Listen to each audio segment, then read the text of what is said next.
There was a young couple that one day decided to become one. In the first year of their marriage, they were happy and enjoyed each other's company and traveled together.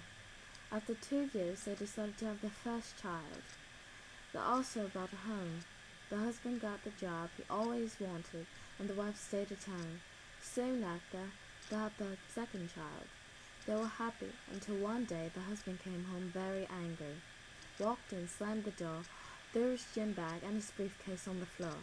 His wife walks in excited to see him when she notices his attitude. She calmly asks, "What's wrong, honey?" He rudely replied, "There's nothing wrong, just bring me my dinner." The wife asked her question again, confused. She had never seen her husband be so strange acting towards her. "Are you sure everything's okay?" says the wife. He gets up, grabs her by the arm and yells, "Didn't I tell you everything's fine? If you ask again, I will hurt you, and you know I don't like to hurt you. Don't make me do it, just bring me my dinner, now." He let her arm go, and she ran into the kitchen to make his food. Shaken and even more confused, she dropped the plate onto the floor.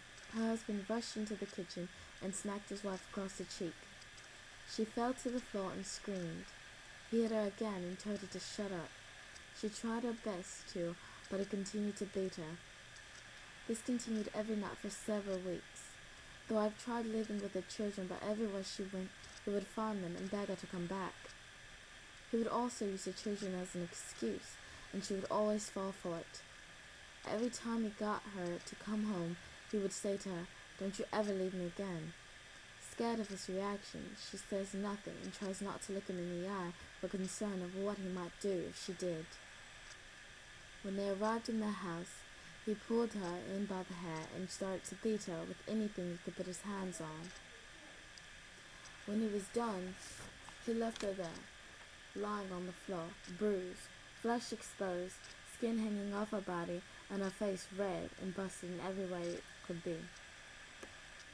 So she lay there, angry, confused, betrayed that someone she loved and who she thought loved her would do this to her.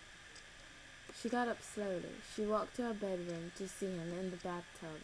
She began to rage and picked up the first thing that was plugged into the wall and threw it into the tub with her husband. He had died. She was crying, then she started to think, what if someone finds out I've done this? She tried to hide the best way she knew how. She told anyone who called he was out of town and wouldn't be back for a long time. She had nightmares about what happened and how she reacted every night to the point where she never slept anymore. She started to see her dead husband everywhere she went. She thought he was going to come back and try to kill her, just like she killed him. She was guilty to the point of confession to the cops. She was found guilty and sentenced to receive behavior and cognitive therapy up until she was released from prison.